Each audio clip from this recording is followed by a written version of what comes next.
Akana. Oh, I'm glad she's okay. Oh, she knows. Maybe she's not really in charge. I don't think that's supposed to be here. Also, Akana didn't come here. Seems like her state of mind is not right. Do not investigate that place by your own. I swear. Your hair is messy. This is like not Akana. Maybe it really is just Akana, but she's just like broken. I'm more terrified by satisfied by this. Hello and welcome, PocketWatch here, and it's about time for another episode of Gore Screaming Show. So, we are going to next episode, and I'm afraid of seeing Akana again, because I'm scared about her, basically, mind, you know, like, how she will handle, like, I don't know, like, the rest of the game, I guess, after what happened, because he's been pretty much like mind broken in the previous episode, and I'm really like, I don't know, this is like a lot of trauma for her.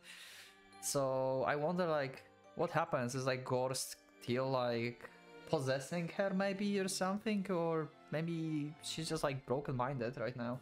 So yeah, anyway, let's just go to the episode and let's see what will happen. So yeah, let's do it. Oh, Akana. Last episode been so intense, such an intense episode. Kyoji's tears. Sorry. The sunlight shining through the curtain is blinding him. His body feels so sluggish. You can't even tell if he's awake or not. I wonder if they said Yamiko what happened and what state Akana is. His mind feels just as heavy, even though the light is piercing through his closed eyelids. His frozen thoughts still have yet to thaw. A bird seems to be sitting on the porch railing. He thought it would fly away now that he's awake, but it's just hopping around instead. Its gentle chirping mingles with the rhythmical picking sound. The potted plant that Yamiko sometimes waters on a whim, then neglects, it's somewhere over there. The bird probably pecking at its seeds. Listening to this gentle rhythm, reminiscent of tap dancing, starts to steer his consciousness into waking. He cracks his eyes open, finding himself in the familiar room. His uniform and underwear are scattered across the floor, right where he dropped them last night. He ended up not taking a bath yesterday. In fact, he topped onto the bed without even changing into his pajamas. Yeah, like what happened last night after the explosion? Thinking they should leave before anyone else arrived at the scene, he carried Akana down the mountain. The explosion was big enough that even the people at the bottom of the mountain must have noticed. It wouldn't be long before the police and firefighters showed up, to say nothing of spectators. They would probably discover Yuka's corpse and dig Yoshiki's body out of the rubble. Yeah, I don't know about that Yuka corpse. But yeah, they might discover Yoshiki's body. If there's like anything left. If Kyoji and Akana were still there, he has no idea what might happen. People would demand an explanation from them, and they didn't know anything themselves. Thankfully, Akana miraculously got away unscratched. This is weird. I wonder if she woke up or something, like... Guess she was been pretty much mind destroyed or mind controlled in the previous episode, so I'm very afraid about Akana at this point, of her mental state. Akana really got unscratched, and he only had a few bruises. If they could just get off the mountain before anyone showed up, they could pretend like nothing happened. If they got off the game trail, reaching the Hokora they visited earlier with the Yamiko. By the time they got to the crossroad landing to the front shrine, he heard multiple sets of footsteps hurrying up to the stone stairs. With Akana on his back, Kyoji hurried over to the Hokora. Hiding behind it, he put Akana down and peered out towards the crossroads. He saw a group of men appear on the staircase. Okay. Yep, that's the real concerns. Kyoji remained hidden behind the small shrine as he watched them vanish in the distance. It was then that Akana let out a faint moan. Okay. Akana, you're awake. Kyoji squatted next to Akana. Akana blinks a few times, staring into space, dazed for a few moments with her lips parted. Akana? Akana, do you recognize me? Akana still looks dazed. She might have hit her head pretty hard when she landed on the ground. He couldn't bear the thought of something happening to her. That thought sent a chill down his back. Akana, stay with me. When he squeezed her hand, she finally recognized him. Kyoji. Oh god, she can actually speak and actually recognize him. Okay, so back at the time, she actually been just mind controlled basically by Gore.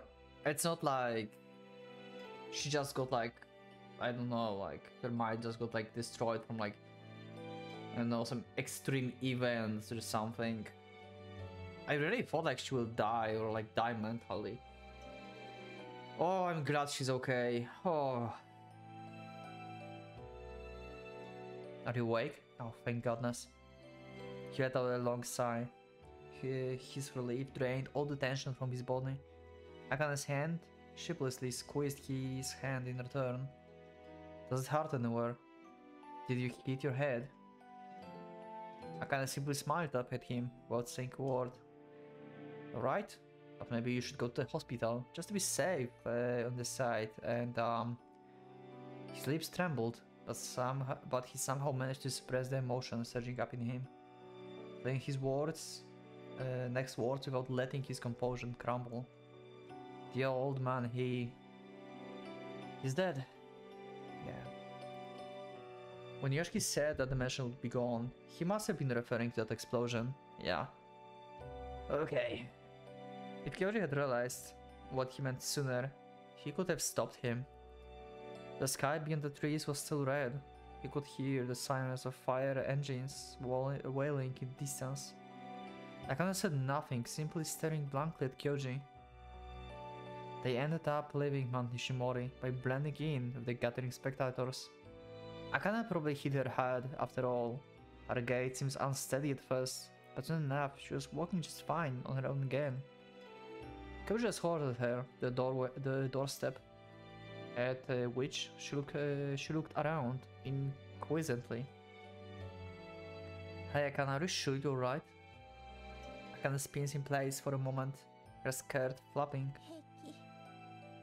Okay, this sounds fine, but it's weird that she's like, why are you smiling though?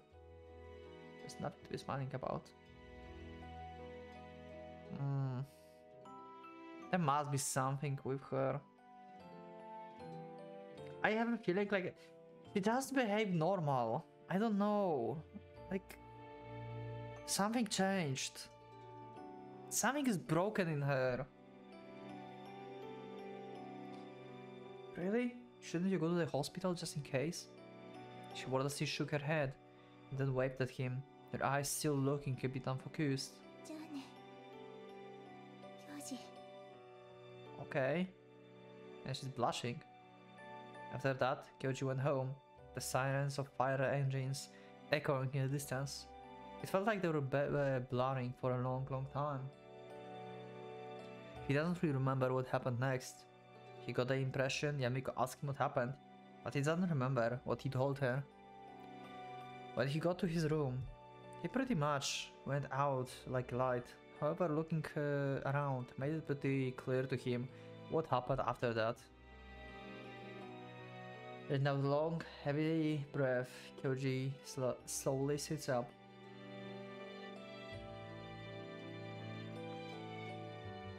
Noticing his presence, the bird on the porch hurriedly flips its wings and flies off.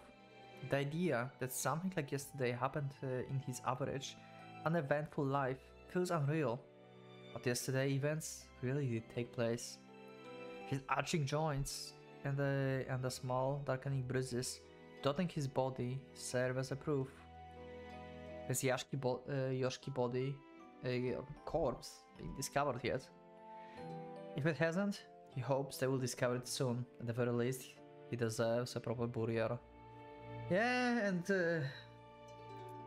Yamiko will learn it from news, I guess, instead from us. Yeah.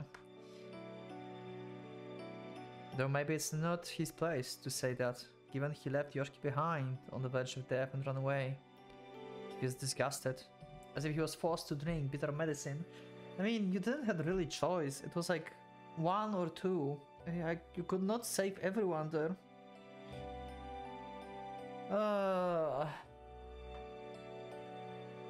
With Yoshiki's death, all the disturbing things that have been happening to Kyoji have probably came to an end. Also, by the way, can you like let me know in the comments in like which episode I've entered Akane Road? Because I would like to make a playlist that is like purely for Akane Road, and I don't know at which point it's like common road like for everyone and at which point it's Akane Road. So if you can let me know like by looking by playlist of like Gore Screaming Show, which episode starts truly Akane Road? I would like to put like one playlist for like just Akane there. Unless I will just ignore that and just like just do everything, but maybe I will just like put it on one playlist actually. Why not? I'm doing this with DS Era as well. Just one playlist. Why not? But what is he going to tell Yamiko? Morning. When he heads to the dining room, he finds Yamiko leaning on the table, staring absent-mindedly at her hands. She gripping a white envelope. Her head is bowed and her shoulders are slumped. She looks completely exhausted. Envelope? Huh. Is it some letter from Yoshiki maybe? And yet her fingers clench the envelope so tightly, her fingertips had turned white. Yamiko-san? Okay. Yeah, what time is it?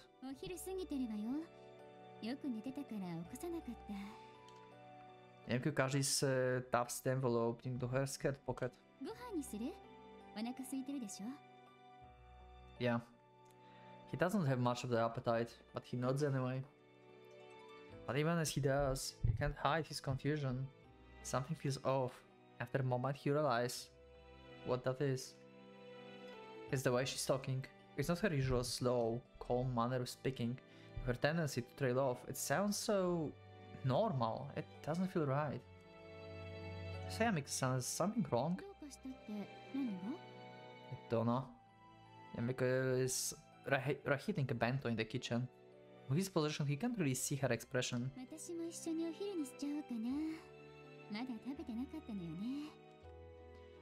It's not her usual carefree manner of speaking, but it's not particularly gloomy either. She turns to the table with 2 plates of spaghetti, a soft smile on her lips.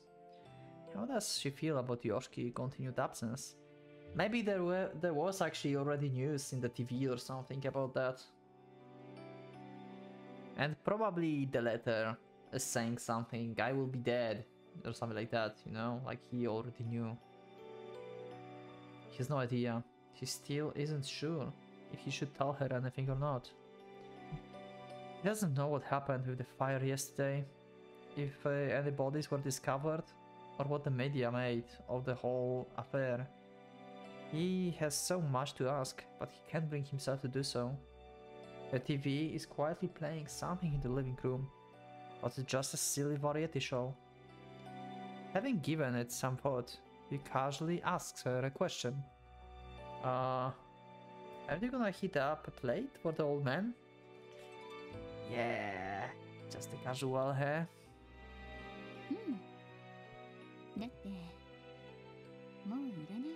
Oh, she knows.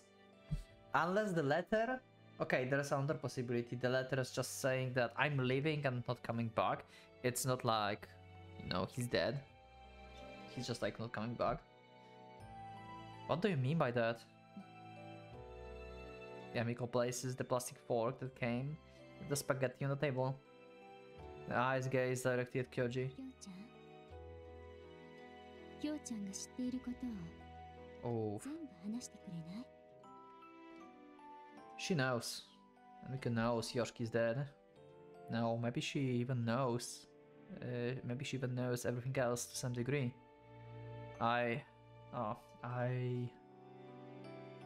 He part his lips, not sure what to tell her or where to even begin. Does he tell her about Yoshki's severed arm? About how Yoshki told him to leave him behind, and he did so? How about Momon died with a shard of glass stuck in her head? How about Yuka's small body ended up smashed against a pile of rubble? His mouth is open, but no words will leave his throat. His lips and mouth are unpleasantly dry. Yamiko patiently places her hands on the table, clasped together with interlocking fingers. 最初からゆっくりでいいわ。きょうちゃんが妙だと思ったことを全部私に話して。Also, I didn't thought about this in the previous episode, but what if like there's possibility always, right? Like maybe Yuka actually can die, like it's possible. But in that case, why would Gore set it up? If Yuka can truly die and she's not like entirely immortal, then that would mean that Gore basically backstabbed Yuka when she was like not looking. Like he's not happy with her, it seems. If that's the case, if Yuka is actually immortal, then yeah, Gore setting up everything is just like whatever. But he protected her when Yoshiki tried to shoot her in the head before. So that makes me thinking that Yuka might not be actually immortal, and maybe Gore actually backstabbed Yuka as well. Maybe she's not really in charge. Maybe for some reason Gore is like obeying her, but when he finds opportunity he gets rid of her. This is a possibility, right?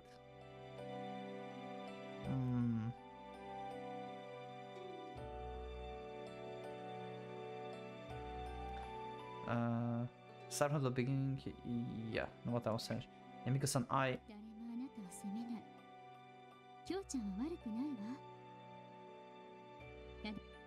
Miko's voice sounds nothing like it usually does. It's calm, grown up. It's like a weight has suddenly lifted from his body. All his pent-up tension drains out of him. Just as asked, Kyoji tells her everything. Okay. Drifts out. The conversation lasts for a long time, going back and forth. Yamiko knows how and when to ask all the right questions, and is in general a good listener. Since he hasn't completely shaken off his confusion, his explanations are haphazardous. Nonetheless, Yamiko listens patiently, only pausing occasionally to summarize his tale neatly. Kyoji ends up going entirely silent a few times.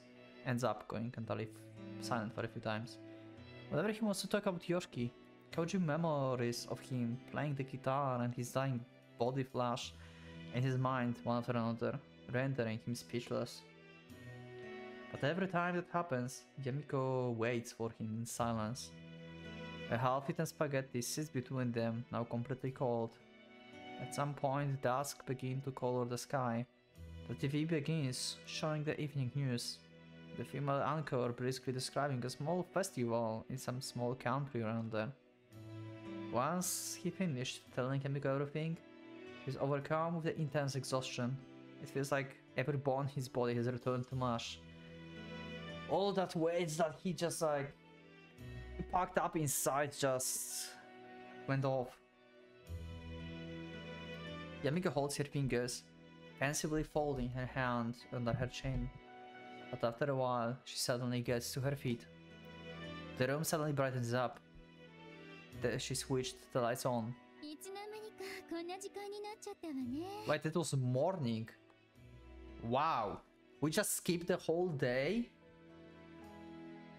We just skipped the whole day? Also, was that the weekend? Weren't we going to school? I mean, that would be dumb to go to school, really.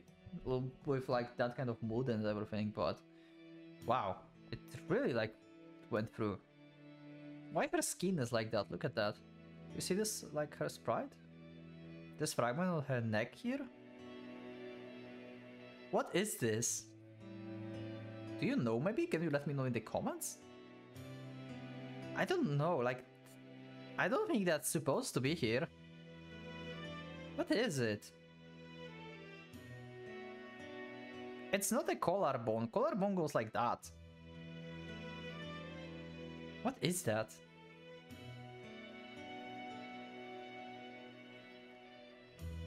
She's beginning to return to her usual tone.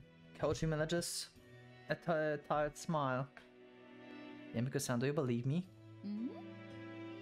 Yamiko tilts her head quizzically as she takes a bottle of water out of the fridge. Are you now? But why? Is it because you write an occult magazine? Is that why you believe it's in supernatural phenomena?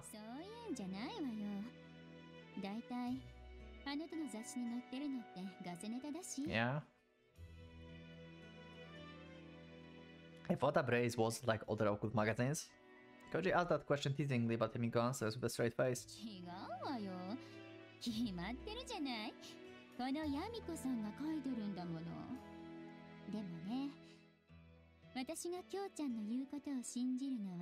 Okay.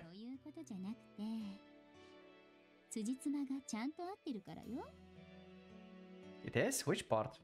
Koji asks with a self-deprecating laugh. But Yamiko says nothing. Instead, she claps her hands together, as if she remembers something. I mean, like, his whole story just makes sense, I guess. I mean, you cannot just, like, in this state, make up stuff like this. So, that's what makes it, like, believable. Like, every part of this just ties neatly to the next part. You see some unnatural things then that you didn't understand, that it leads to another one, and it's, like, continuous. It's like continuous. It's not something you can just make up like that. You have like no plot holes.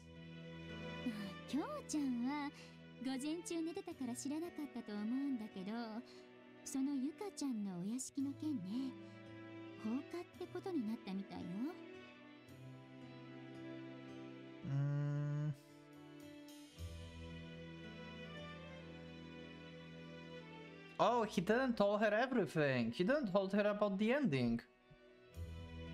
Oh, okay. Didn't you mention something about Yuka or Yoshiki? They did they like find their bodies?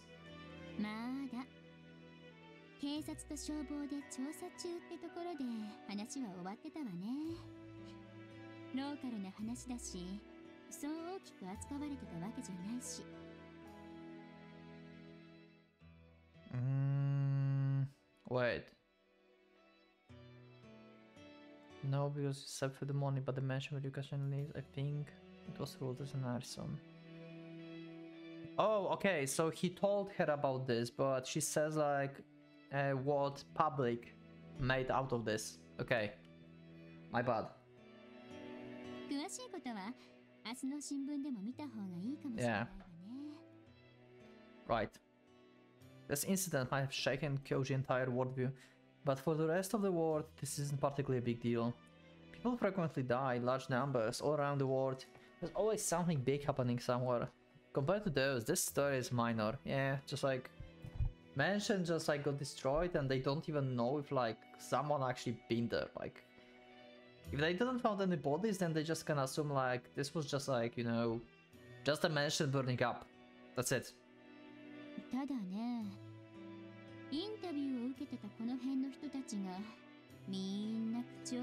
Yep, that's the big point. That's a big point, yep. Come to think of it, his home teacher, the Sandman, said the same thing. What was that house really? Try as he might to think, though his mind refuses to work, Yamiko pats Kyoji on the shoulder. Yeah. Let's heat up the spaghetti again. Oh, should I pop out and get something? Also, Akane didn't come here for the whole day. This is also bad side. Like, you would think that after what happened, she would try to, you know, seek some comfort with like Kyoji, but she didn't even like come to talk to him or anything. And Kyoji was immersed with like telling the truth and everything to Yamika, so he didn't want to her as well. I'm so afraid for Akane. I have very bad feelings for her. Kyoji starts to get up, but Yamiko proudly puffs out her chest.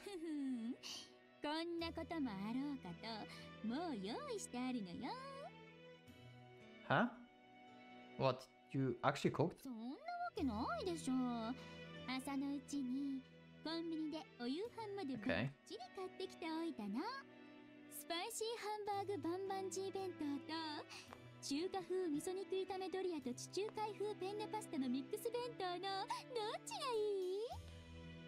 Spicy hamburger, please. I have no idea what the others are. Okay, I know that what's the miso. Chinese style should be fine. Stir fried meat, but it's doria with something. I don't know what that is. Okay, so I will take spicy hamburger, I guess. Yeah. Why did you pick up all the bentos? That sounds kind of good, but also kind of nasty. ほどほどのスリルがあった方がマンネリしなくて楽しいでしょ。人生こればっちり。Bit of spice. Okay, that's why I choose the spicy hamburger. I prefer normal food, if that's all the same to you. Kyoji complains, but Yamiko only smiles at him softly. Do you like spicy food? Let me know in the comments. I really like spicy food, by the way. これを食べたら今日はもうお休みなさい。疲れた顔してるわよ。Her reassuring words soaked into his heart. It's hard to believe that he felt so gloom just a few hours ago. As he rises now, Yamiko intentionally lightened the mood. Kyoji cracks a smile. Yamiko then mischievously narrows her eyes and adds, でもお風呂はちゃんと入ってね。 Oh yeah, and I will handle it by myself. She encouragingly pats him on the head. The shower after dinner really makes him feel better. Yeah, but what's with Akane? You didn't met with her like the whole day. And she didn't even visit, yeah, like, I mean... where is she? Is she like... Maybe she talked to her parents just yet. Actually, yeah. She could just be like whole day in house, talking to her parents just like Kyoji talks to Yamiko. She just... like had to deal with this by herself and talk to someone close with this. Maybe it's that. That's a possibility. Yeah. Yeah. Maybe it's not that bad. Maybe she just like spent day like Kyoji did. The shower after dinner really does make him feel better. While they eat, they talk about trifling matters. They roast the new comedian on the TV, compete to see who can answer the questions on the quiz show first, and rip each other for getting them wrong. Both of them made a conscious effort not to address the elephant in the room. Once Yoshi's body is discovered, Yamiko will have to become involved. He did stay in her home after all, yeah. She isn't saying anything to Kyoji, but Yamiko's probably busy thinking about all the things she's going to have to do. But with her speaking the way she usually does, it's hard to tell. After his shower, he topples into bed, feeling his body sink into the sheets. His eyes settle on the guitar on their own accord. He hasn't been in the mood to play in a while, and now the man who promised to teach him is gone. Maybe crying would ease the pain a little, but as callous as it makes Kyoji feel, for some reason his tears won't flow. Even after he saw the gruesome state that Yoshiki was in before his death. Yeah, like, I feel like very like afraid and sad for Akane, like, seems like her state of mind is not right. I feel like I would cry, but I also feel too overwhelmed to cry, you know? It's hard to describe. But yeah, I'm way too emotional for games like this.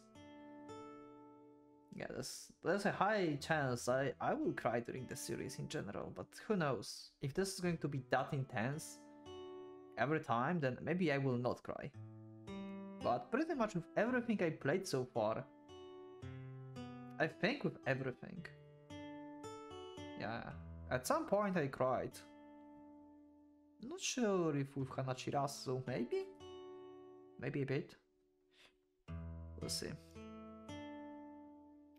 He rolls to the edge of his bed, reaches down and fishes for his uniform trousers. Fumbling through the pockets, he's looking for his phone. Yeah, let's contact with Akana. Akana, I wonder how she's doing. He pulls up her number and calls her, but it just keeps ringing. She was acting strange last night, oh yeah. But maybe he shouldn't blame her. Not after she got caught in the blast wave of an explosion and thrown clear like something out of an action movie. Did she even go to the hospital after that? He hopes her parents didn't scold her too much. As the phone rings and rings, he thinks about what he will say to her. It doesn't seem like she's going to pick up though. After a moment he finally remembers. Right, she threw away her phone back at the mansion. Oh. But hey, it's ringing, so the phone survived, basically, right? When Gore popped up on her phone screen, Akana screams and threw it against the floor. That's true. That means she lost the mandarin oven strap she had on her phone too. Okay, mandarin oven. That's what that was. She will probably be sad when she realizes it. Maybe he can afford when he can find another in an idle souvenir shop. As he thinks about that, his eyelids flutter shut without him realizing it. Around the time he says nothing off, the door softly opens and the light is switched off. Kyoji is so sleepy that he doesn't even say goodnight to Yamiko. Oh. Wow, and we're going into yet another day. Wow, that went fast. It really went fast.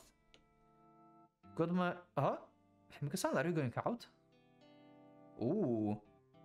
Oh, the official suit that she had when she met with like principal and stuff. Okay. It does fit her very well. When Kyoji goes into the living room, he sees Yamiko dressed not in her signature casual wear, but instead in stylish but practical outfit. Yeah, this is what she wore when she was like in the Serious magazine, right? As a journalist. She looked completely different when she's dressed up like this. As she puts on a wristwatch, she speaks to him with a slightly more brisk tone than he's used to from her.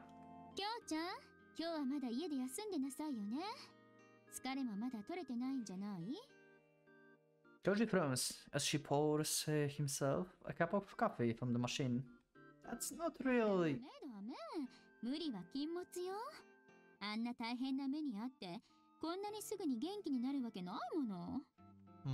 Well, unlike you, I'm still young. Okay. She pinches his cheek hard. Out. Namiko lets up on punishing him with surprising ease, instead pointing at the table.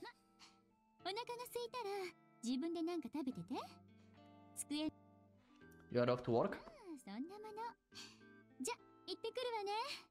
Something like that.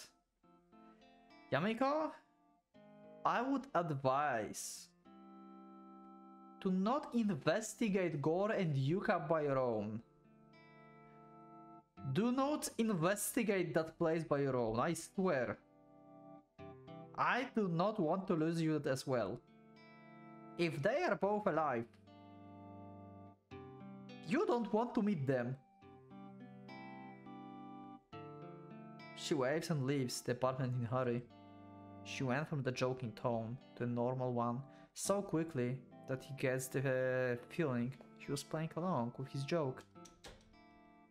Upon hearing the front door close, he realized he didn't even get up to see her off. He heaves a sigh, exhausted. He sits halfway down his chair, looking up at the ceiling. With Yamiko gone, the silence starts to affect him. Some children pass by in the front building. He can hear the chatter, then fades. Somehow this makes him very, very lonely.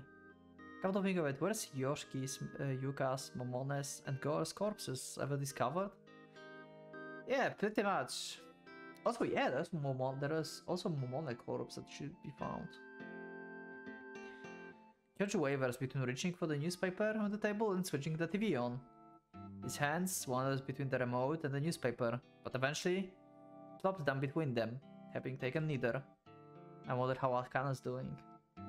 A whisper escapes his lips. He blushes inadvertently. What is this word? Inadvertently. Wow. Once the desire to see her fills him, there's no stopping it. He wants to see Akana. Akana is the only one who's truly able to sympathize with what Kyoji went through. Yamaku can understand, yes, but understanding is not substitute for having shared the experience. He wants to see her, desperately. Kyoji instantly gets up from his chair. Rather than waste the day here, he's better off going to see her. But just as he heads to his room to get dressed, he hears the doorbell ring. Okay! So they both had the day of just for themselves and now finally actually speak about the matter, huh? Okay, Akana's here. Who is it now? I mean, obviously it's Akana, right? Like, you just went, like... What a surprise! I mean, what a coincidence, right? Kyoji grimaces, feeling as though the ringing doorbell taken the wind out of his sails. I was afraid that Akana would be just like, you know, all the time in her house, broken, basically. But seems like she manages to find the strength, basically, to overcome some stuff and to meet with Kyoji again. Yes, who is it? He peers through the peephole, only for a smile to bloom across his face. He hurriedly across the door, unlocks the door, and ushers the visitor in. Hi, Akana. Konnichiwa. Your hair is messy. Let me just like check my other recordings really fast, because I think like her hair is messy in general, right? It's not the same hair that she usually had. Don't judge by the color. Let me just find something. Do I have anything with Akana in? Oh, I just opened the episode that don't have actually Akana in. Yeah, she usually have her hair tied up, and she have a mess hair now. Yeah, there's something. There's still definitely something. Like she's still traumatized. She don't even care how she looks at this point, right? Because normally she would tie up the hair and stuff. Yeah, she's definitely still broken after what happened. He needs Kyoji right now. I mean, they are like pair, right? Let's go to like, you know, this restaurant with the metal or like heavy rock or what that was. Get some ice creams. Try to have a good time there. Oh, Akana steps inside with a smile. How are you feeling? Are you still in pain anywhere? Kyoji, 心配してくれたの? Oh, obviously. She peers up at him from under her eyelashes and gives him a dazzling smile. With her hand folded behind her back, she leans forward slightly, gazing into his eyes. Well, yeah. Seeing Akana's face so close like this sends his heart aflutter. 嬉しいな。私もずっと教授のことを考えてたよ。I mean, after everything that happens, then yeah, I guess you were thinking for Kyoji to like ease the pain, basically, right? He's a person that you love. It's still like kinda weird that you said that, though. You've been the only thing in my mind. What about Yoshiki and stuff? Akana? His face got hot. This is the first time Akana has ever been so direct. And her expression is somehow really different from before. It's not bashful in the slightest. Instead, it's crawling, even bleeding. I can spend an evening on the razor edge between life and death. Did that change something in her? Yeah, she's kinda broken. Kinda gently places her hands on Kyoji's chest.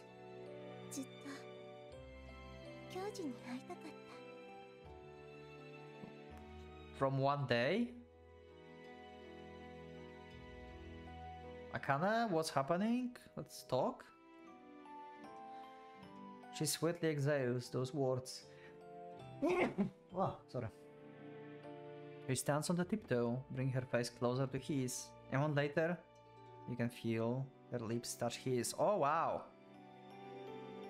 It's the first kiss that they share, actually, during the whole road. Wow.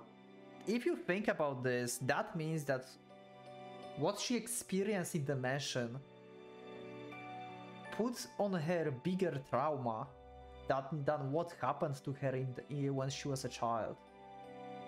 When, like, years later, when Kyoji and Akane were forced to do what they... yeah, you know. But that means the recent events, like, overshadowed that. Because she's not afraid anymore. This is insane. Wow. I feel really bad for her now. This is sweet, sure, but oh god damn it.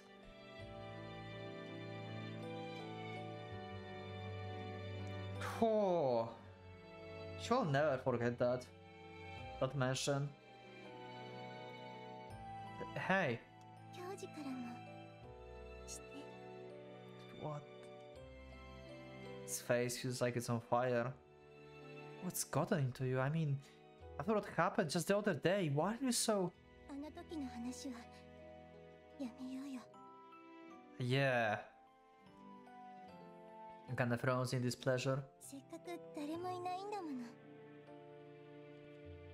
Some part of him wants to tell her that it's inappropriate. The deaths of Yoshiki and Yuka are still burned into his memories. I guess this is the way that she's trying to deal with the situation in her mind. Just overcome the nightmare in like, I don't know, love and pleasure.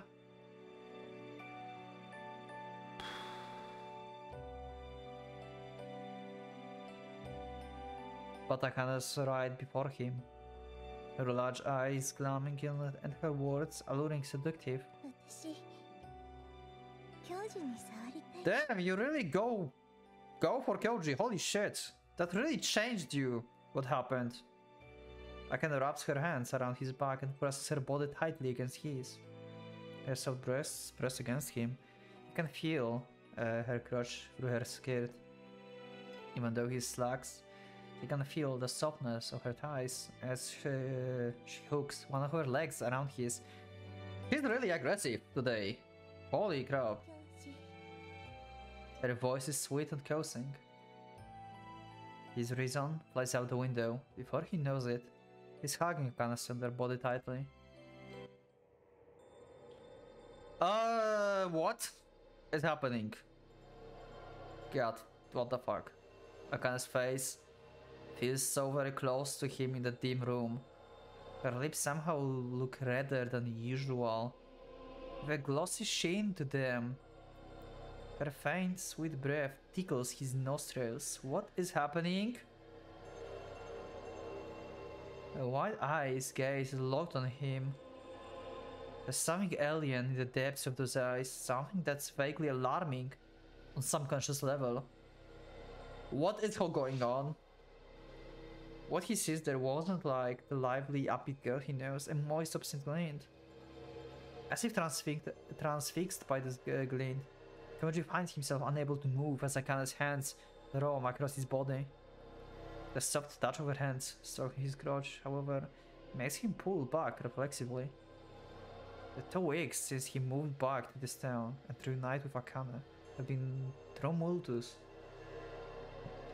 He would be lying if he said that he would never thought that something like this might happen. once they become a couple eventually. I mean, yeah, but this is like, why are we having this background and music now? Why she's so like weird? Gore really broke her somehow. She's been like that, like absent-minded and like looking like far away when Gore took control back in the mansion. I don't think Gore is controlling Akane now, because we remember like Gore is not very good at controlling people. The teacher was all weird. Akane, when she was controlled, she's been just like staring blindly and not talking, and she actually talks normally with Kyoji here. Just slightly weird, but I guess this is because of the trauma that overshadowed what happened before, but still, she changed. This is like not Akane. Wow. But this isn't like what he imagined, however vaguely. Her fingers fumble for his fly. The sound of his zipper being pulled down is strangely loud in the slightly chilly room. Akane? Akane's eyes twinkle as she looks up at him teasingly and proceeds to unbutton his shirt. Halfway through, she grimaces. Kyoji follows her gaze, looking down at his chest, and sees that she's looking at Yoshiki Memento, the pendant hanging from his neck. I guess she's remembering Yoshiki, that he died and this is unpleasant to her? That's why she grimaces? Akane usually cheerful expression clouds over.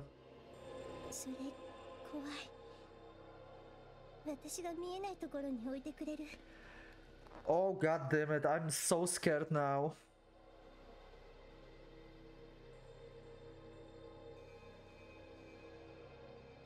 What happened to you? I mean, yeah, it's like traumatized thing. Yeah, he died and everything, so I guess she's scared because of that. But what if like Gore learned how to actually, like, you know, manipulate people? What if like she's still possessed by Gore? That's why it scares her or him in this point. Because Gore cannot touch it. What if Yuka's possessing her? What is happening? What is the truth of this? It can be trauma, it can be Yuka, it can be Gore, it can be all of them above. What? It scares you, why?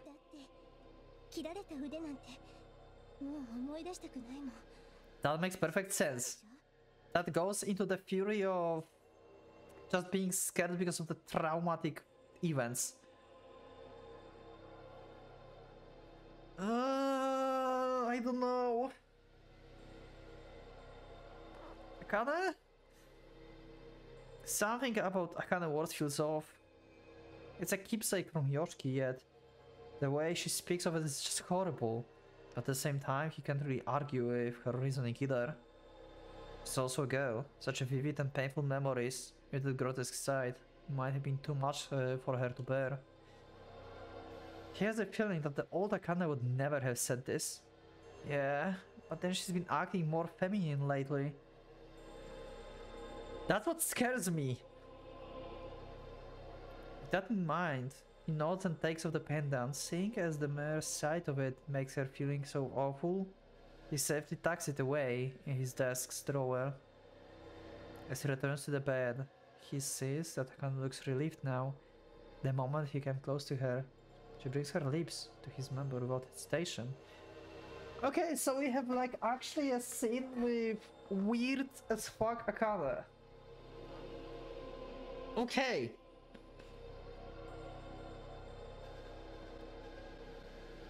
Oh, yeah, right. I'm more terrified but satisfied by this. It just shows how freaking terrifying change in her behavior is. Why it's so terrifying?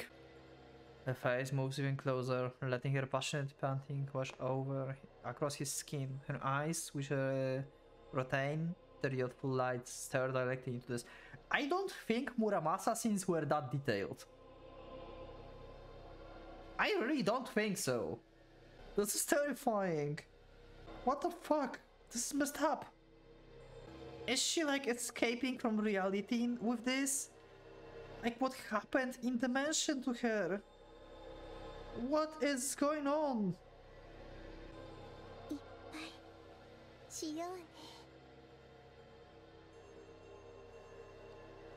Akane smiles gently while thinking of her blues. By now, the sun has finished setting. Yamiko maybe will come back. Causing her pale skin to be painted in the mystified shades of twilight. Her mature, womanly breasts are soon revealed to him.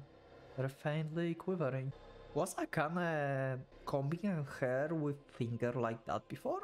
I'm so scared of the scene that I start feeling that it's actually Yuka. Like she's possessing body. Some part of his mind is numb. The whole room feels like a dark, hazy hideaway. Everything seems heavy. He's exhausted after the act, because his whole body feels languid. Merely thinking like a drag. I think like censored version would skip into this one after Akane kissed him. Right, Yamiko-san might be back in a minute now. He should get up. But that seems like too much of a bother. Akane languidly sits up. Fluids spill out from between her legs and forming new strains on the sheets. Maybe that one is also censored, I don't know. Yeah. He pulls a few from the nearby box and hands them to Akane. She accepts them with a quick thanks and starts wiping herself off. The sight of her doing so makes his pulse quicken again. Her eyes flick towards Kyoji. She flashes him a suggestive smile as she continues cleaning herself.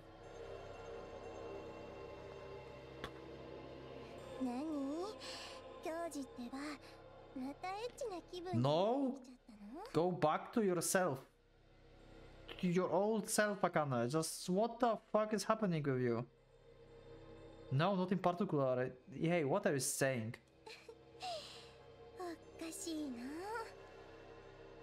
She beams as she brushes her hair, which is spilling over her chest. What?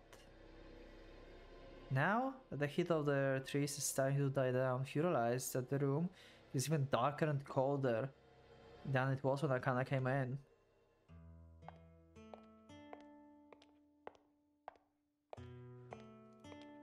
And we're skipping to Yamiko. Okay, Yamiko walks through the train station, stopping in front of the storage lockers.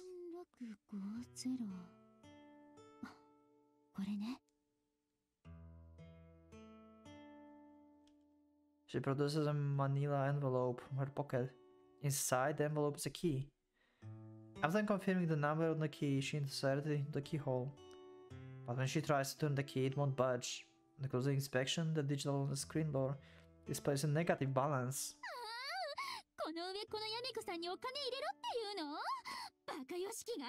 Okay, so he left her something. She blurs out despite herself eating herself. Troubled glance from passerby. Still panting, she moved her purse from the handbag. There's on the screen as pocket change, but it still irks her off that he pulled one last trick on her, right at the very end. Yoshiki always was that way, eternally reckless, and always screwing up in the last minute. Honestly, looking at Kyoji remembers her of how Yoshiki used to be. Oh, and that's the envelope. When the locker finally opens, there's another manila envelope inside. The kind that any stationery store keeps in stock. You know what? I think we might see this in the next episode. Actually, just a little bit longer, so YouTube will not be angry that whole episode is just like Akane and Kyoji. It's going to be a long episode. It's going to be a long episode. The envelope is bulky. When she takes it out of the locker, it feels heavy in hands. Oh, this is the place. With the envelope in hand, Yamiko goes to the coffee shop. She can bear the thought of waiting until after returning home to read it. The envelope contains a thick, black leather personal organizer, some assorted documents, a few photos, a map and a notebook. Oh, apparently the organizer doubt as a sort of diary. Would he mind her reading it? No, he must have assumed she would read it from the start. Although written in diary format, the contents all focus on a single incident. On the Binks, Yuka and Gore Screaming Show. Holy shit, we get a lot of information about them then. Nursing a cup of coffee, she reads on. And what she reads on, we'll see in the next episode. But actually, you know what? Okay, I don't know when to end. She leans forward until she's at the edge of the seat, with her nose buried into the organizer on the table. Eventually, she realizes her head, supported by one hand, is hurting. She has a few refills of coffee as the time goes on, but probably they'd still rather she didn't hog the table. Thankfully, the coffee shop is relatively empty at this time of day. The owner and the waitress are chatting at the counter. The dissonance between their laughter and the gravity of what she's reading is almost hilarious. She whispered to herself as she finished reading the organizer. What's written there isn't possible.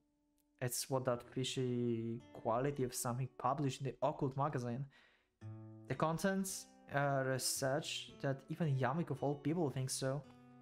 Yet Yoshiki hated occult stuff more than she does. Whenever Yamiko and Sayumi told each other ghost stories, she would look and coldly and wax sarcastic. What's more, this case seems to be related to the suspicious circumstances surrounding the death of Sayumi, Yoshiki's wife.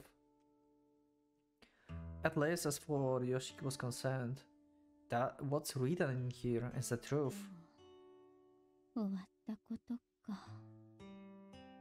Maybe, but Akane is weird as fuck. The girl, the enemy he'd hunted for so long had perished along with him. His vengeance was complete. She gulps down her now cold coffee, one of the several she has ordered by now. Yamiko gathers up Yorki's things and barely gets to her feet.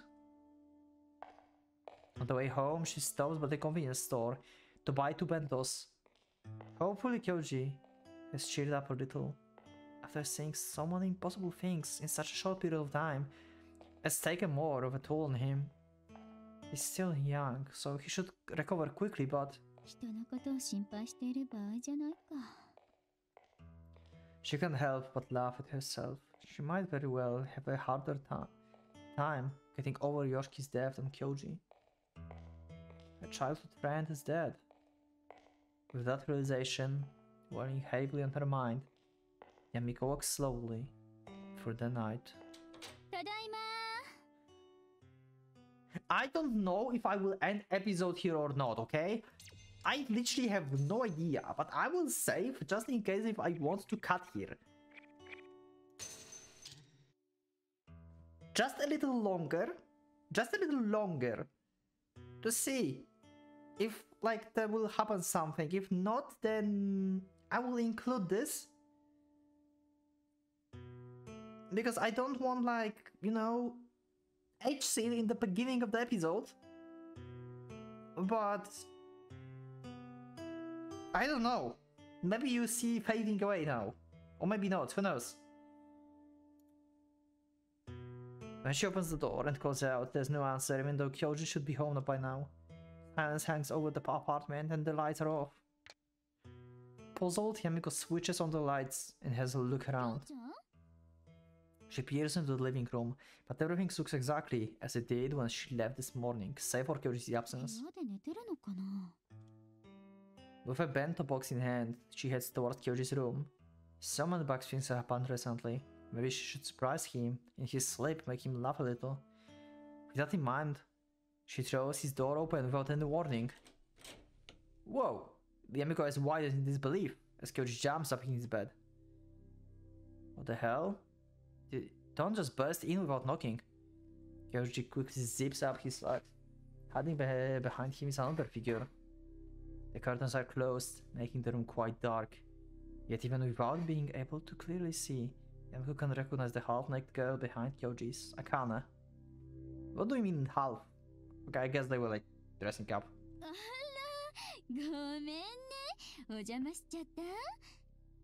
She tries to play the situation off as a joke. She reflexively assumes that turning a blind eye with a smile would be the best course of action. But she's surprised that Akane doesn't look embarrassed. Instead, she stares fixatedly right at Yamiko. This is so weird and wrong. Akane's sharp eye seems to bore straight through her.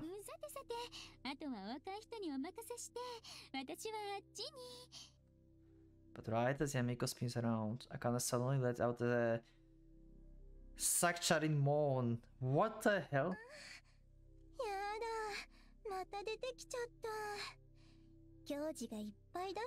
What is going on? Akane, what's wrong with you? You're not Akane, I know. Her coquettish voice leaves Kyoji frustrated. Akane, hey. Yamiko furrows her brow, then leaves the room while turning around. She throws the bento into the fridge and slams the door shut. The Akane she knows is cheerful, straightforward, and pleasant girl. At the very least, Akane was never the kind of girl who would say such obscenities. That clearly flirtatious attitude of hers. There's one way of interpreting her actions. She was flaunting her relationship with Kyoji at Yamiko. It's as if she thinks Yamiko is somehow a rival for Kyoji's affection. This so sounds like Yuka. This so sounds like Yuka. This so sounds like Yuka.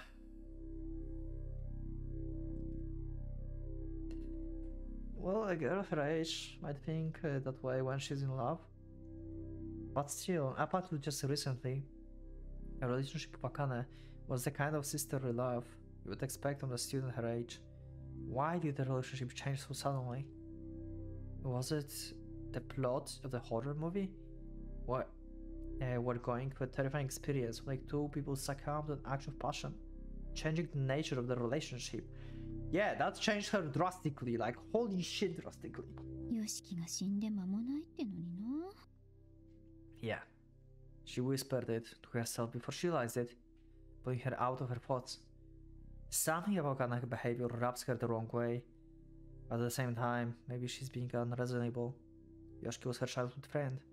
She knew for her years, but to those two, he was a man they only knew for a few days.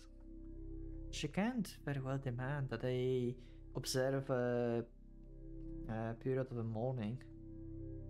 Yamiko-san? She hears the door open quietly.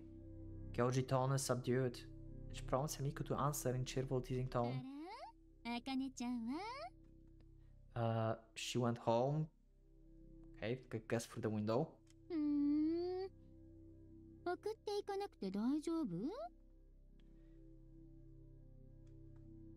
She says it would be fine. Yamiko-san, listen.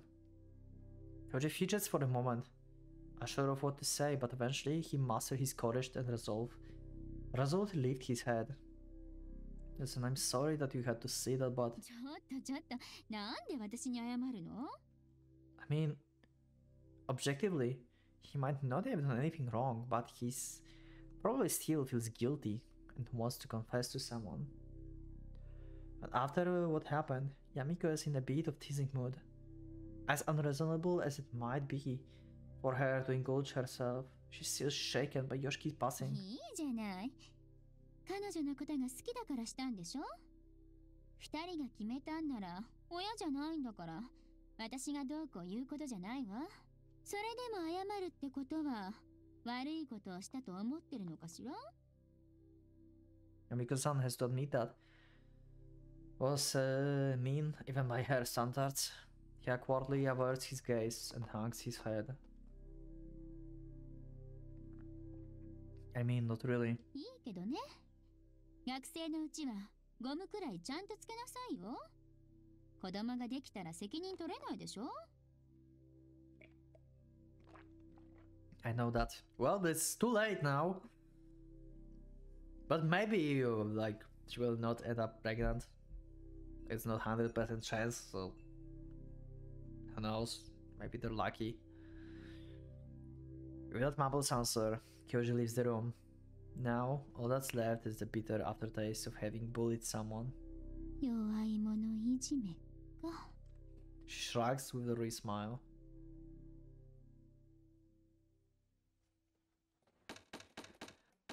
Okay, maybe I will do this on one episode and just leave it like being very long episode. They spend a day in awkward silence, yes, and I'm going to leave this episode in awkward silence as well. That was terrifying. What happens to Akane? Oh my god, I don't know. Thank you for being with me for this episode. That was terrifying and like not so awesome. Thank you. So leave up a like if you liked the episode or you were scared about the episode. Leave up a subscription if you are not subscribed. Become a member if you would like to see these episodes earlier, and also join some members only vote pools of like next series that's going to play and stuff like this when we get one. And the streams when I record stuff on streams, etc. Anyway, I'm too much shock to like talk outro, so thank you for being with me. I will see you in the next one. Hope YouTube will not hate me for this. I really hope so. YouTube, please, I beg of you. I just read the story. This is just the story. I put all the stuff on the screen, like it's just that. Yep. Thank you everyone for being with me. See you in the next one. So for the Pocket Watch, it's going out.